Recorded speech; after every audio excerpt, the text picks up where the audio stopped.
would legalize, regulate, and tax marijuana in Michigan. State Representative Jeff Irwin is working on efforts to end what he calls the drug war in Michigan. He's getting ready to introduce legislation that, if passed, would make marijuana use legal for adults. Very similarly to what they've done in Colorado, but I think there are some improvements we can make on their policy. There's some lessons that we can take from the experience that they're having in Colorado. Irwin believes that our current policy that prohibits recreational use is a failure. It's not accomplishing our goals of reducing crime. It's not accomplishing our goals of keeping drugs out of the hands of kids.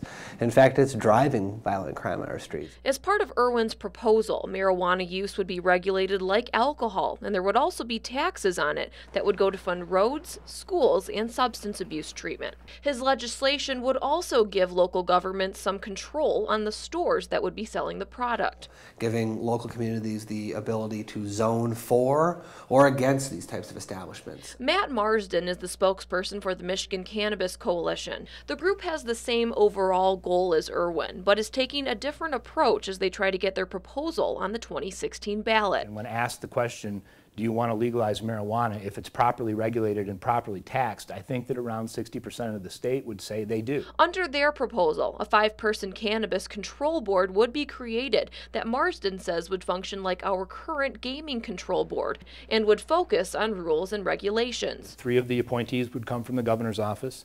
They would all have agriculture backgrounds, 1 in crop management, and then 2 at-large positions, 1 appointed by the Senate Majority Leader and 1 appointed by the Speaker of the House. The Cannabis Coalition believes a tax on marijuana could generate between $200 and $800 million in taxable revenue for the state, which under their plan would go towards education, public health, and public safety. Marsden says its legalization could create a new industry for the state. And in essence, marijuana is a cash crop that can be used to not only create jobs, in distribution perspective, from security perspectives, from people behind the register, to the growing of.